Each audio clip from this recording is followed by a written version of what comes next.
देखिले आम पिलाने सब कौठी एटा तो आम घर नुह कि होटेल भी नुह ताले कौठी पिला माने सब अछंती किछि अनुमान करि परछंती आपण माने से दिन सकाळु उठी मु पूजा सारी दांड घर को आइला बेलू अजब जिनस सब थुआई सब तो रोसई बास सरंजाम तापरे देखिली जोड़ाए अखारे माने गोटे बैग रे आ गोटे अखारे कौन बंधा दरांडी की देखला बेलू यही सौदा पतर परा ओहो ताहले एइथिपाई मो पिलाने मते कहिथिले तू आज कुआडे जीवुनी आ बापा जुआडे गले भी तांको मना करिवो मु कहली बोलो कौन ये आमको कहिबे ना कौन एमती कौन कहलेनी सकाळु किंतु मनटा पूरा बदली गला पिला माने केमती खुशी रे नाचुचंती देखि आ गुटुटी ना ये छोटो छुआ गुडा भी आमठु आगुरु जानचंती केवल आम देह ही जानी नथिलु प्रथमे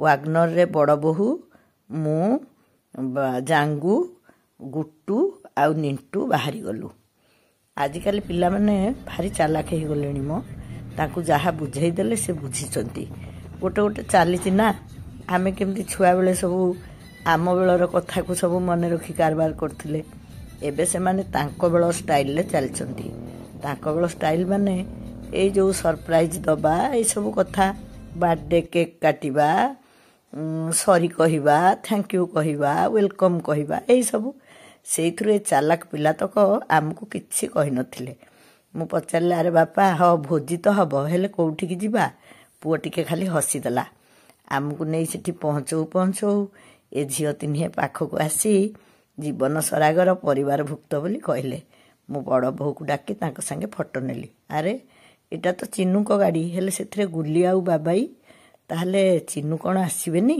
हेई तो मो जोई चिन्नू आम परिवार समस्त को आपण मैंने चिन्हिचंती कहीं ना आपण मैंने भी तो आम परिवार भुक्त ये तो आम संगे जाई आगुरु पहुँची जाइथिले मु चिन्नू को देखी प्रकृत रे भारी खुशी हो गली से बेले बेले आम संगे रही पारंतिनी तांको काम जोगु आउ माली भी तो आसीथिला से दौड़ी आसी आंखु कुंडई पकेला आउ सुलुरा भी थिला गोटे कथा बोधे मु आपण मानकु कहिनी माली आंकु कौन डाके जानिचंती अजा डाकेनी मते तो बहु डाके आई डाकेनी आंकु अजा न डाकी कि पान डाके चिन्नू को देखी मु कहली बापा रे तमे आसिलो मो मन सबुठु बेसी खुशी हला मोर गुटिए बोली जोही जदि न रहिबे ताहले आमु कोन भल लागिबो दीप्ति लिपि स्मिता समस्त तो आमे थिलु एडी देखुनांती से जागारे केडे बड़ मांकड़ गोटिए नुहे बहुत मांकड़ सेठी आमे मंडप नहीं गला परे सेठी जे बुझाबुझी करछंती गोटे बड़ बाउंस बाड़ी हमकु धरि देले कहले टिके बाड़ी हलौथिबे नले को सरंजाम केतेबेले गछ ऊपर को चली जाइथिबो बोली भल कथा गुली आसी गोटे बढ़िया काम कला पाग तो मेघुआ थिला एई तो के दिन हैला मेघुआ पाग चलची मो स्वररू भी आपण माने जानि पारुथिबे एई भोजी भातर फल केमती ठंडा लागुची मो झियो कॉफी आनीथिला से भी काहाकू कहि नथिला कॉफी आनीची बोली मु तो जानि नथिली तार ए कॉफीटा भी बोधे सरप्राइज थिला बहु दिए किंतु सबु सरंजाम आनीथिले चा कॉफीर कहले जो पाग होउची ना मझिरे मझिरे टिके चा की कॉफी बनै की पीबा गुली किंतु बहुत अधिक कॉफी आनीथिला आ समस्त को बांटी देला चा पी की चा नुहम कॉफी कॉफी पी की मनटा टिके मशगुल हो गला परे एमाने कहले आज समस्ते नाचिबो मु भितरे भितरे भारी खुशी हो गली यांकु मु साहस करी नाचिबा को कहे नाही जे सब बेले वीडियो रे रहिबा को इच्छा करंती नाही कि लाइव प्रोग्राम रे आसिया को इच्छा करंती नाही तांकु मु नाचिया को डाकी कोन मो मुंड खराब हेले आज से कथा रखी आम मेल रे नाचिबा को आसिले आम नाच मास्टर तो सुलुरा आमे कहलु समस्ते सुलु को नै कि नाच कर से जेमती नाचिबो आमे सब सेमती नाचिबा निंटुआटार टिके देह भल लागु नथिला ता बेकमल रे गोटे 12 मुलिया उठिची तो से सेठ में एते स्मार्टली नाच नथिला उन्नी की ठंडा हेले भी से ता टोपी टोपी फोपाड़ी नाच रे मातिथिला किंतु सत्य कहबा बोले पूरा समस्त ये प्रकृत रे नाचुचंती ना खाली ठिया हैचंती अरे आकु तो भल नाच आसुची आउ धीरे धीरे बेसे हलुचंती आउ मु किंतु निश्चिंत थिली ए नाचर वीडियो निश्चय होउथिबो କାହିଁକିନା ମୋ ବୋହୂମାନେ ଅଛନ୍ତି, ଜଇଁ ପୁଅ ଝିଅ ସମସ୍ତେ ଜାଣିଛନ୍ତି ଏବେ ମୁଁ ଯାହା କଲେ ଟିକେ ଭିଡ଼ିଓ କରି ପକାଉଛି। ତେଣୁ ସେମାନେ କ'ଣ ଆଉ ନ କରିବେ? ଆମେ ନାଚୁଥିଲୁ, ସେମାନେ ଚାରିପଟେ ନାଚର ମଜା ନେଉଥିଲେ। କିଛି ସମୟ ନାଚିଲା ପରେ ଆମକୁ ହାଲିଆ ଲାଗିଲା, ହେଲେ ଏ ପିଲାମାନେ ବନ୍ଦ ହେବା ଚକ୍କରରେ ନଥିଲେ। ସେ ତ ପିଲା ଲୋକ, ତାଙ୍କର ବହୁତ ଏନର୍ଜି ଅଛି। ଆଉ ଏ ଶୀତୁଆ ପାଗରେ ନାଚିବାଟା ବେଶ ବି ଜମୁଥିଲା। ହେଲେ ମୁଁ ଦେଖିଲି ଏଇଠି ହିଁ ଆମର ଅଣ୍ଟା ପିଠି ଦରଜ ହେଇଯିବ, ଆଉ କିଛି କରିହେବନି। ମୁଁ ସେଠୁ କହିଲି ଆଉ ନାଇଁ, ନାଚ ଚାଲ, ଏଥର ବସିବା। ସିଆଡ଼େ ତ ଗୀତ ବନ୍ଦ ହେବାର ନାଁ ଧରୁନି, କି ଏ ପିଲାମାନେ ବି ଚୁପ୍ ହେବା ନାଁ ଧରୁନାହାନ୍ତି। ଆଉ ସବୁଠୁ ମଜା ଲାଗୁଥିଲା, ଇଏ ବି ତ ବେଶ ହଲୁଛନ୍ତି, ମୁଁ କାହିଁକି ଭାଙ୍ଗୁଣିଆ କରିବି? ମୁଁ ବି ତାଙ୍କ ସାଙ୍ଗେ ନାଚୁଥିଲି। ହେଲେ ମୋର ଆଉ ନାଚରେ ମନ ନଥିଲା। ଗୁଡ଼ାଏ ସମୟ ତ ନାଚିଲୁଣି, ଆଜି କ'ଣ ଖାଲି ଦିନ ଯାକ ନାଚୁଥିବୁ ନା କ'ଣ? ଏ ଜାଗା କ'ଣ, କୁଆଡ଼େ କ'ଣ ଦେଖା ଦେଖି କିଛି ନାହିଁ। ଖାଲି ମଣ୍ଡପଟା ନେଇକି ଦରି ପରା ହେଇଯାଇଛି, ସବୁ ଜିନିଷ ଥୁଆଥୁଇ ହେଇଯାଇଛି। ଆଉ କ'ଣ ଛଣାଛଣି ଆଗ ହେବ ବୋଲି ତାଙ୍କର ବରାଦ ହେଇଛି। ଯାହା ହଉ କଥା ମାନିକି ସମସ୍ତେ ଆସି ବସିଲେ। ବସିକି ବି ଥୟ ନାହିଁ, ଆଙ୍କର ବି ବୋଧେ ମୁଡ଼ ଆସିଯାଇଥିଲା। ଦେଖୁନାହାନ୍ତି ସେ କ'ଣ ହେଉଛନ୍ତି। ମୁଁ କହିଲି ସମସ୍ତେ ହଲୁଛନ୍ତି, ଆଉ ମୁଁ କ'ଣ ଏଡ଼େ ଅଳସେଇ, ମୁଁ ଟିକେ ହଲିବି। ସେଇଠୁ ସମସ୍ତେ ଟିକେ ଟିକେ ହଲ ହଲ ହେଲୁ। ଏତେବେଳକୁ ସିଆଡ଼େ ପ୍ରଥମେ କ'ଣ ପନିର ପକୋଡ଼ା ଛଣା ହେଉଥିଲା। ପନିର ପକୋଡ଼ା ଛଣା ସରିଯିବାର ଖବର ଆସିଗଲା। ତେଣୁ ଆମେ ହଲ ହଲ ବନ୍ଦ କରିକି ଆମେ ସିଆଡ଼େ ମୁହାଁଇଲୁ। ସିଆଡ଼େ ଗଲାବେଳକୁ ସବୁ ଜିନିଷ ସଜଡ଼ା ସଜଡ଼ି ସରିଛି। ଆମେ ଠିକ୍ କରିଥିଲୁ ଯେ ପୁଅ ତିନିହେଁ ଆଉ ବଡ଼ ପୁଅର ଜଣେ ବଡ଼ ପୁଅ ଶିବ ବି ଯାଇଥିଲା। ସେମାନେ ସବୁ ମିଶିକି ରୋଷେଇ କରିବେ। ଇଏ ଜଣେ ଆମ ଗାଁର ପୁଅ, ସେ ଭଲ ରାନ୍ଧନ୍ତି। ଆଉ ବଡ଼ ପୁଅ ତାଙ୍କୁ ବି ନେଇଯାଇଥିଲା ସାଙ୍ଗରେ। ତେଣୁ ରୋଷେଇରେ ବୋହୂମାନଙ୍କୁ ଆଜି ସମ୍ପୂର୍ଣ୍ଣ ଛୁଟି ଦିଆହେଇଥିଲା। ଯାହା ଟିକେ ଚାହା କରିଥାନ୍ତେ, ଗୁଲୁରି ତ ନେଇ ଆସିଥିଲା, ଚା କଫି ବି ଆଉ କରିବାକୁ ପଡ଼ିଲାନି। ପିଲାମାନେ ସବୁ ଲାଗି ପଡ଼ିଥିଲେ। ଶିବ ଆମର ମସଲା ଛେଚୁଥିଲା। ଏ ଶିବ ଗାଲୁଆ ବି ଜାଣିଥିଲା ମ, ନହେଲେ ସେ ଦରି ଫରି ଭଙ୍ଗାଭଙ୍ଗି କରି କେମିତି ରଖିଥିଲା, କେବଳ ଆମେ ଦିହେଁ ଜାଣିନଥିଲୁ। ଆଉ ନ ଜାଣିପାରିବା ପାଇଁ ଆଙ୍କୁ ବି ଗୋଟିଏ ବିଲେଇ କପାଳକୁ ଶିକା ଛିଣ୍ଡିଲା। ଆମେ ପୂର୍ବଦିନ ପୁରୀ ପଳେଇଲୁ, 2ଟା ବେଳେ ପୁରୀ ଗଲୁ ଯେ ରାତି 9ଟାରେ ଆସି ମୁଠାଏ ଖାଇକି ଶୋଇପଡ଼ିଲୁ। ଏମିତି ବି ସବୁବେଳେ ଆମେ ଶୀଘ୍ର ଶୋଇପଡ଼ୁ। ଇଏ ତାଙ୍କର ରାତିରେ ସବୁ ସଜଡ଼ା ସଜଡ଼ି କଲେ। ଆଉ ଚିକେନ ପକୋଡ଼ା ଛାଣି ସାରିକି ପାମ୍ପଡ଼ ଛଣା ଆରମ୍ଭ କଲେ। ମୁଁ କହିଲି ପାମ୍ପଡ଼ କାହିଁ ଏତେବେଳୁ ଛାଣୁଛ? ନା ପାମ୍ପଡ଼କୁ ଛାଣିକିରି ଜରିରେ ବାନ୍ଧିକି ରଖିଦେବା, ନହେଲେ ଯିଏ ସାଦା ଖାଇବ, ତେଲ ଆଇଁଷ ହେଇଗଲେ ସିଏ କ'ଣ କରିବ? ବାଲ୍ଟିରେ ତ ଚିକେନକୁ ମାରିନେଟ୍ କରାହେଇଥିଲା। ମୁଁ ସେଠୁ କହିଲି ଆରେ ମୁଁ ତ ଘରେ ରୋଷେଇ କରୁନି ନା, ମୋତେ ଟିକେ ଛାଡ଼, ମୁଁ କ'ଣ କରିବି? ନା ଆଉ ତାହେଲେ ତୁ ପାମ୍ପଡ଼ ଛାଣେ। ମୁଁ ସେଠୁ ସବୁ ପାମ୍ପଡ଼ ଛାଣିଦେଲି। ଚୁଙ୍ଗା ତାର ଭାଙ୍ଗିକି ବଢ଼େଇ ଦେଲା। ସବୁ ପାମ୍ପଡ଼ ଛାଣି ସାରିକି ତାକୁ ଜରିରେ ବାନ୍ଧିକି ରଖିଥିଲେ। ଜରିରେ ବାନ୍ଧିକିରି ନେଲା ବେଳକୁ ମାଙ୍କଡ଼ ଗୋଟେ ଜରି ପାମ୍ପଡ଼ ନେଇଗଲା। ତାପରେ ଆଙ୍କ ଯେଉଁ କହନ୍ତିନି ଚୋର ଗଲା ପରେ ବୁଦ୍ଧି ପଶେ, ତାପରେ ଆଙ୍କ ମୁଣ୍ଡରେ ସବୁ ବୁଦ୍ଧି ପଶିଲା। ଇଏ କହିଲେ ଆରେ ଏଇଟା ଆମ ରୋଷେଇ ଜାଗା, ଗାଡ଼ିଟା ଆମ ଆଲମାରି, ଯାହା ଜିନିଷ ସେ ଆଲମାରିରେ ପୁରାଉ। ଯାହା ଫଳ ଫଳ ନେଇଥିଲେ ଯାହା କଲେ ଆଲମାରିରେ ପୁରେଇଲେ। ଚିକେନ ପକୋଡ଼ା ବାହାରି ଯାଇଥିଲା। ମୁଁ ବୁଲି ବୁଲି ସମସ୍ତଙ୍କୁ ଖୁଆଉଥିଲି। ମୋତେ ଲିପି ଗୋଟାଏ ଖୁଆଇଦେଲା। ତାପରେ ଆଉ ଯିଏ ଯାଚିଲେ ମୁଁ କହିଲି ଆରେ ମୁଁ ତ ଗୋଟାଏ ଖାଇଛି, ମୋର ସରିନି, ତମକୁ ତ ମୁଁ ଗୋଟେ ଗୋଟେ ଖୁଆଇ ଦେଉଛି, ତମେ ସମସ୍ତେ ଯଦି ମୋତେ ଗୋଟେ ଗୋଟେ ଖୁଆଇବ, ମୋ ପାଟିରେ କ'ଣ ଆଉ ଜାଗା ଅଛି? ଚୁଙ୍ଗା କ'ଣ ପାଟିରେ ପୁରେଇଥିଲା, ପାନ ଫାନ ସବୁ ଯାଇଥିଲା, ସିଏ ତାଙ୍କର କରିଥିଲେ। ଚୁଙ୍ଗା କ'ଣ ପାଟିରେ ପୁରେଇଥିଲା, ସିଏ ଖାଇଲାନି। ମୁଁ ସମସ୍ତଙ୍କୁ ବୁଲି ବୁଲି ପକୋଡ଼ା ଖୁଆଇ ଦେଉଥିଲି। ଭାରି ମଜା ଲାଗୁଥିଲା ଥଣ୍ଡା ଥଣ୍ଡା ପାଗରେ ଗରମ ଗରମ। ଏଇଟା ଚିକେନ ପକୋଡ଼ା ନୁହେଁ, ମୁଁ ଭୁଲ କହିଲି, ପନିର ପକୋଡ଼ା ଆଗ ଛଣା ହେଇଥିଲା। ସେମାନେ ତ ଆଇଁଷ ଖାଇଲା ବାଲା, ସିଏ ଯେଉଁ ଛଣା ମାଛ ଆଉ ଚିକେନ ପକୋଡ଼ାକୁ ଅପେକ୍ଷା କରିଥିଲେ। ମୁଁ ସମସ୍ତଙ୍କୁ ଖୁଆଇ ଦେଇ ସାରିକି ନିଜେ ଖାଇଲି। ମୋତେ ପ୍ରକୃତରେ ଛତୁ ଛାଣିଲେ ଆଉ ପନିର ଛାଣିଲେ ବହୁତ ଭଲ ଲାଗେ। ମୁଁ ଖାଇଲା ବେଳକୁ ଚିନୁ କହିଲେ ବୋଉ ମୁଁ ତମ ଭିଡ଼ିଓ କରୁଛି। ମୁଁ କହିଲି ହଉ କର। ମୋର ସୁନା ଜଇଁଟିଏ, କିଛି ବି ସେ ଚାହା ଫା ଖାଆନ୍ତିନି। ଘରକୁ ଆସିଲେ ବେଳେବେଳେ କଫି ଆମେ କହୁ, ଘର କ୍ଷୀର କଫି ଟିକେ ପିଇଦିଅ, ସେ ପିଅନ୍ତି। ଆଉ ଏବେ ଆଇଁଷ କାରବାର ଚାଲିଲା, ପଡ଼ିଗଲା ମାଛ ଛଣା ହେଇଯିବ, ତାପରେ ପୁଣି ହେବ ଚିକେନ ପକୋଡ଼ା। ଆଉ ଗୁଲିଟା କାହାକୁ କିଛି ନ କହିକି ଗୁଡ଼ିଏ ଫଳମୂଳ ନେଇ ଆସିଥିଲା। ମୁଁ ତାକୁ ଚିଡ଼ୁଥିଲି, ବୋଲି ତମେ ତ ଏତେ ଆୟୋଜନ କରିଛ, ଆଉ ସେଗୁଡ଼ା କାହିଁ ଆଣୁଥିଲୁ? ମାଙ୍କଡ଼ ସେଥିରୁ ଅଧା ବୋହି ସାରିଲେଣି। ଏଇଠି ଆମ ଶିବ ବି ନେଇକି ଖାଉଛି ପକୋଡ଼ା, ବହୁତ ସଫିସିଏଣ୍ଟ ସବୁ କରିଥିଲେ। ତାକୁ ସବୁ ସମସ୍ତେ ଖୁସି ମଜାରେ ଖାଇଲେ। ମୁଁ କହିଲି କ'ଣ ଏଇ ନାଚିବା ପାଇଁ ଖାଇବା ପାଇଁ ଆମେ ଏଠିକି ଆସିଛେ? ଚାଲ ଏଇ ଜାଗାଟା ଦେଖିବା। ମୁଁ ତ ଏପର୍ଯ୍ୟନ୍ତ ଜାଣିନି, ଏଇ ଜାଗାର ବାଟଘାଟ ବି ଆପଣମାନଙ୍କୁ କହିନି। ଏଇଟା ପ୍ରକୃତରେ ଭୁବନେଶ୍ୱରରୁ ଚନ୍ଦକା ଦେଇକିରି ବାଙ୍କି ଆଡ଼େ ଯିବା ବେଳକୁ ଏ ଜାଗାଟା ପଡ଼ୁଛି। ଏ ଜାଗାର ନାଁ ହେଉଛି ଦେବୀଦ୍ୱାର ବା ଗୟଳ ବାଙ୍କ ବି ୟାକୁ କୁହାଯାଉଛି। କିନ୍ତୁ ଏଇ ଯେଉଁ ଆଜିକାଲିକା ଷ୍ଟାଇଲରେ ସବୁ ଜାଗାରେ ଗୋଟେ ଏମିତି କିଏ ଆରମ୍ଭ କରିଦେଲା ଗଲା ଚାଲିଛି ଆଉ। ଯେମିତି ସବୁ ଗାଁ ମୁଣ୍ଡରେ ଗୋଟେ ଗୋଟେ ଷଣ୍ଢ, ଗୋଟେ ଗୋଟେ ଗେଟ୍, ତାପରେ ଏବେ ଚାଲିଛି କ'ଣ ଗୋଟେ ଲଭ୍ ଚିତ୍ର ହେଇଯିବ, ସେଇଠି ସେ ଜାଗାଟା ନାଁଟା ଲେଖା ହେଇଯିବ। ଆଉ ଯିଏ ଗଲେ ତା ପାଖରେ ଫଟୋ ଉଠେଇବେ। ବୋଲେ ଆମେ ଆଉ କାହିଁ ପଛରେ ପଡ଼ିବା, ଚାଲ ସେଠି ଗୋଟେ ଫଟୋ ଉଠେଇଦେବା। ଏଠି ଆମେ ଏଠି ଫଟୋ ଉଠେଇଲୁ। ଏଇଠି ଦେଖନ୍ତୁ ଦେବୀଦ୍ୱାର ଲେଖା ହେଇଛି। ଆଉ ଏଠି ମଣ୍ଡପ ପିଛା କିଛି ପଇସା ଦେବାକୁ ପଡ଼ୁଛି। ଜାଗାଟି କିନ୍ତୁ ଭାରି ମନୋରମ, ବଡ଼ ବଡ଼ ଗଛ ଅଛି, ଗଛରେ ଦୋଳି ଲାଗିଛି। ଆମେ ଆଉ ଦୋଳି ଖେଳିବା ପାଇଁ ବି ସମୟ ପାଇଲୁନି। ମୁଁ କିନ୍ତୁ ନଈକି ନ ଯାଇକି କ'ଣ ଛାଡ଼ିବି, ମନଟା ବେଶୀ ଖୁସି ହେଲା। କ'ଣ ପାଇଁ କହିଲେ, ମୁଁ ଯେଉଁ କଟକ ଯାଇଥିଲି ଏଇ 2 ଦିନ ତଳେ, ସେଠି ବୋଟ୍ ପାଖରୁ ଫେରିକି ଆସିଲି, ତାଲା ପଡ଼ିଥିଲା। ସେସବୁ କ'ଣ ଖାଇବାକୁ ଯାଇଥିଲେ। ଆଉ ଇଏ ଆମର ସୁଯୋଗ ପାଇକଲେ, ଆଉ ଆଜି ଆଉ ଏତେ ଡେରି କାହିଁ ଏଠି ଅପେକ୍ଷା କରିବା, ଚାଲ ପଳେଇବା, ଆଉ ଦିନେ ଦେଖିବା। ଯୋଗକୁ ଏଡ଼େ ଶୀଘ୍ର ମୁଁ ଏମିତି ଗୋଟେ ପାଣି ଆଉ ଡଙ୍ଗା ଜାଗାକୁ ଆସିବି ଏକଥା କ'ଣ ଭାବିଥିଲି। ମୁଁ କହିଲି ରହ ଆଜି ଦେଉଛି, ଆଜି ଯେମିତି ହେଲେ ମୁଁ ଡଙ୍ଗାରେ ବସିବି। ହେଲେ ମନ ସିନା ଭିତରେ ଏମିତି ଭାବୁଥିଲି, ମନରେ ଭାବୁଥିଲି ଡଙ୍ଗାବାଲା ଆମକୁ ନେବେ କି ନାହିଁ, ଏ ହୁଲି ଡଙ୍ଗା ଗୁଡ଼ାକ। ସେଠି ଗୋଟେ ବଢ଼ିଆ କୁଡ଼ିଆ ହେଇଥିଲା, ଭାରି ସୁନ୍ଦର ପରିଷ୍କାର ପରିଚ୍ଛନ୍ନ ବି ଜାଗା। ସେଠୁ ସେ କୁଡ଼ିଆ ପାଖରେ ପୁଣି ଫଟୋ ଉଠେଇଲୁ। ଆମର ଫଟୋଗ୍ରାଫର ଥିଲେ ବାବାଇ ଆଉ ଚିନୁ, ମାନେ ମୋ ଜ୍ୱାଇଁ ବଢ଼ିଆ ଫଟୋ ଉଠାନ୍ତି। ସେଠି ଆମେ ବୁଲାବୁଲି କରିକି ମୁଁ ଯାଇ ଡଙ୍ଗାବାଲା ପାଖରେ ପହଞ୍ଚିଗଲି। ଆଗ ବୁଝିବି ନା, ବୁଝିବି କ'ଣ ମ, ମୁଁ ସିଆଡ଼କୁ ଅନେଇଲା ବେଳକୁ ଗୋଟାଏ ଡଙ୍ଗା ପୁରା ଛାଡ଼ି ସାରିଲାଣି। ଆଉ ଡଙ୍ଗା ଯଦି କିଛି ଲୋକଙ୍କୁ ନେଉଛି, ଆମକୁ କ'ଣ ଆଉ ନ ନେବ? ମୁଁ ଏ ଡଙ୍ଗା ବୁଝାବୁଝି କରିବା ଭିତରେ ଚିନୁ ଗୁଲୁରୀଙ୍କ ଫଟୋ ବାବାଇ ଉଠାଉଥିଲା। ସେଇଠୁ ଇଏ କହିଲେ ଏଇଟା ଗଣ୍ଡଟା, ଏଠି ପାଣିରେ ଯିବାନି, ଏଇଟା ହୁଲି ଡଙ୍ଗା।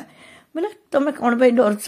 ମଲାବେଳେ ଟୋପାଏ ପାଣି ପାଇବା ପାଇଁ ମଣିଷ ପ୍ରାର୍ଥନା କରେ ଯେ ସବୁ ଲୋକ ମୋ ପାଖରେ ଥାଆନ୍ତୁ, ମୁଁ ଟୋପେ ପାଣି ପାଇବି, କେମିତି ମଲାବେଳେ ଟିକେ ଗଙ୍ଗା ଜଳ ପାଇବି। ଆମେ ଯଦି ଯିଏ ପାଣିରେ ବୁଡ଼ିକି ମରିବ, ସିଏ ମଲାବେଳେ କେତେ ପାଣି ପାଇବ ଜାଣିଛ ନା?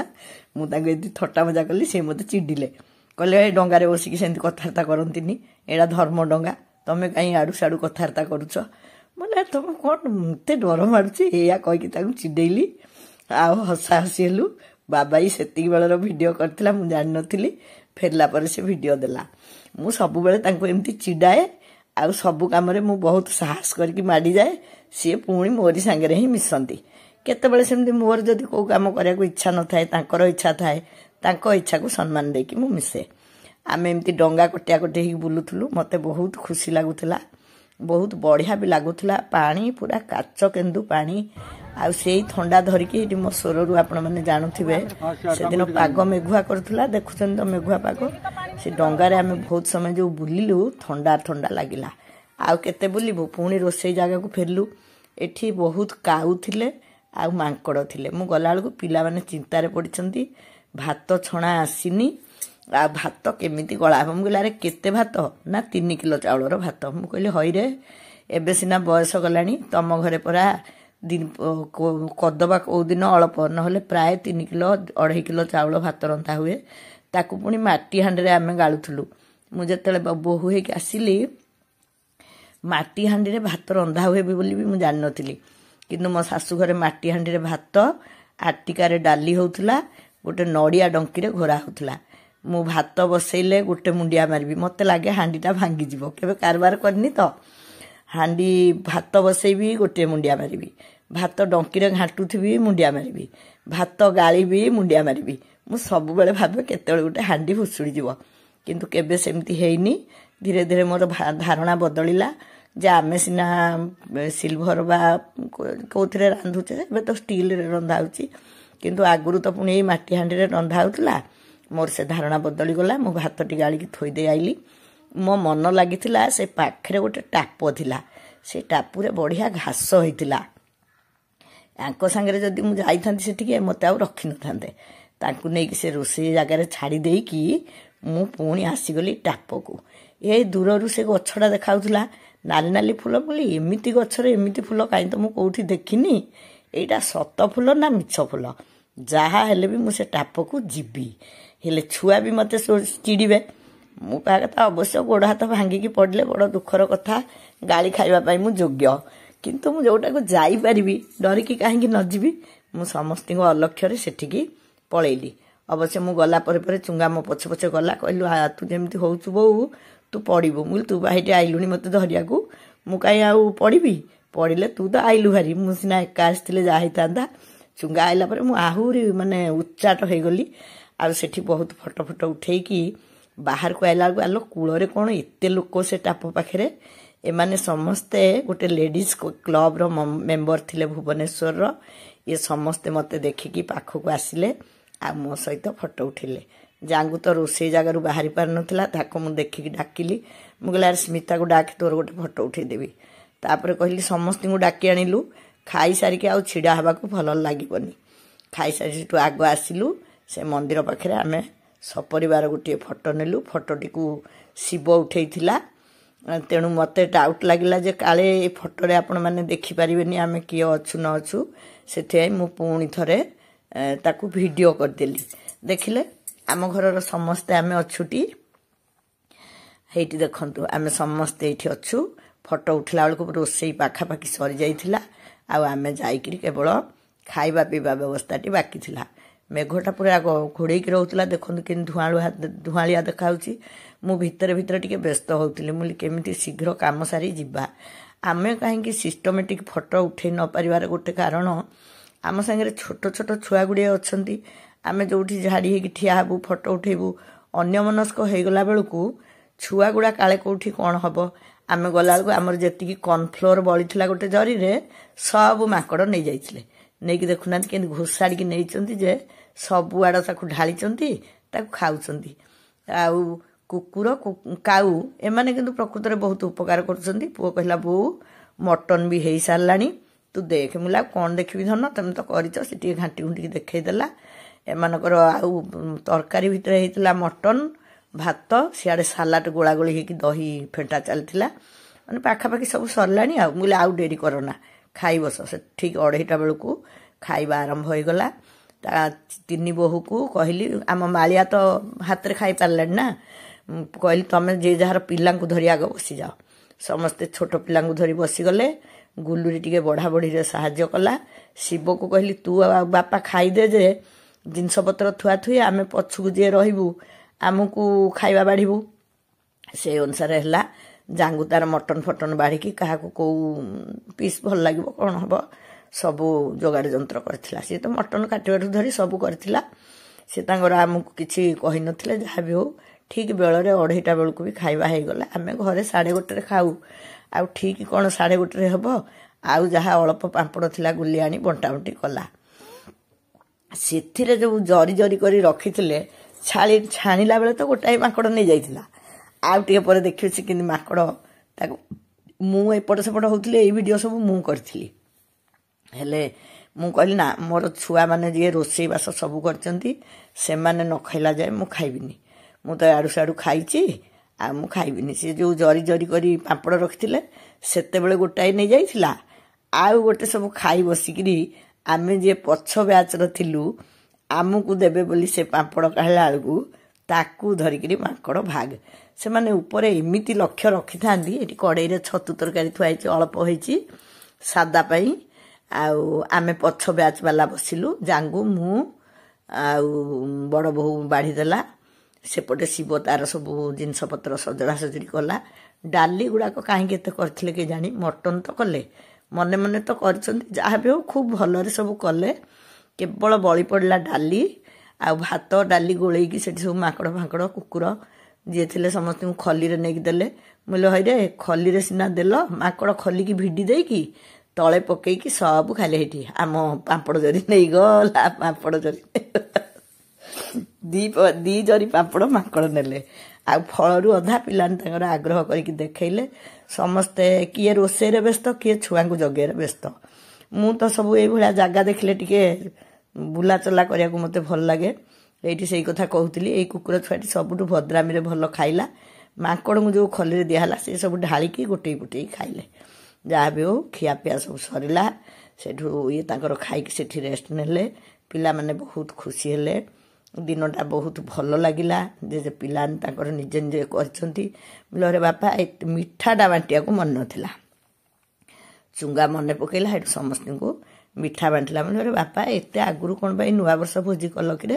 तेल बड़ी थिला एबे तो सब बाहरी माने घर सजड़ा सजड़ी ही बाहरलु पुणी सियाड़ू जी जहाँ मन इच्छा समस्ते बड़ पिला किए क्या कौन बतेब जी जहाँ हाबुड़े जहाँ कम पड़ा सी कले मुझे गाड़ी भितर सब थुआ थुई चलला बोले अरे बापा एत आगुरी कहीं कल कि ना बो आहरी भिड़ हो प्रकृत में एत भिड़ थिला ए जगटा बहुत भिड़ हो जाइथिला हेले बहुत परिष्कार परिच्छन्न थिला जहाँ थिला बड़का बुड़की बांधी बुंधी सब धरिक आइले एठू जाइए आउ किए राति रोषेई करिवो से सब हो गला झील जोई एपटू एपटू विदा हेले आमे सब बाहरलु आपण मैंने किए नुआ वर्ष भोजी कर सारे ना आगो को करने को अच्छी मते जनइबे नुआ वर्ष हो बा जेकोसी दिन हो सबुदिन आमे घरे रांधि बाड़ी खाऊचे बाहर एमती गोटे दिन खाइले बहुत मजा लगे तेणु आपण मैंने जी भोजी करार अच्छी मते जनइबे कौ जगार करेंगे आमे तो देवी द्वार रे कलु आपण मैंने किए कौटी करेंगे ना यही पाख आखरे जेहेतु आम छोट पिला आम दूर को जापरूनी यही पाख आखरे कौटी भल भोजी जगह अच्छी जदि आपण मैंने जनइबे आउ आम भिडियो आपन को केमती लगिला आमर ए पारिवारिक भोजी आपण मानक केमती लगिला आ सेथर तो कहले शिव आमर रही जाइथिला घर जगिबा को घर जगह तो नहीं जे ताकू से बाहाघर रे कोन भल लागिवो कि का संगे मिसी पारिबोनी किछि नाही ठिया ठिया हबो सेथिपाई हम ताकू नै नथलु आजिकल आ घर जगिबार कोन अछि ताला मारि देले सब हेला एथर शिव को भी नहीं जाइथिलु गाड़ी रे फेरला बेले मु सेठी जो फोटो सब उठैथिली ताकू देखुथिली आ ए जो सब मो सहित मिसिकी एते सुंदर कथार्ता कले से कथा भी मु मने पकाउथिली जे सतरे जदि मो जोगु एमती गोटे परिवार संगे मु संश्लिष्ट होउची जो माने मते एते भल पाइबा दउछंती ए बयस रे सेता निश्चित भाव में मो पई गोटे बहुत बड़ खुशीर कथा आ गोटे कथा भी मु कहि दउची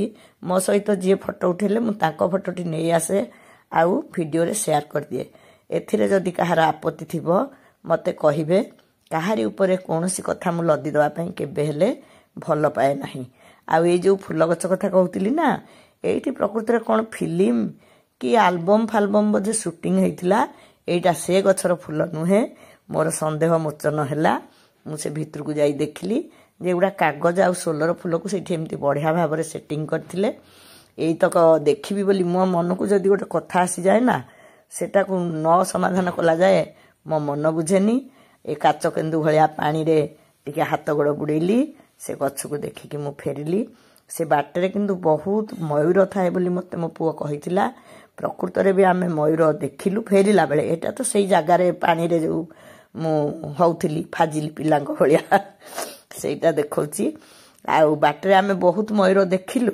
किंतु मु ए फोन रे ताकू कैद करि पारलिनी आउ भी से पिलाने कहते पाखे कौटे मयूर जगह अच्छी एमती सब बाड़ी कम होती तो सेठी मयूर बुलूले किंतु ताको कैद करी पारिली आपण मानकु समस्त को भी नववर्षर आडभांस अभिनंदन किए सब कौटी भोजी करिवे ना करि सारलेनी ना करवा योजना करिसंती सब जनइबे आम भोजी केमती लागिला से कथा भी कहबे रहिली जय जगन्नाथ।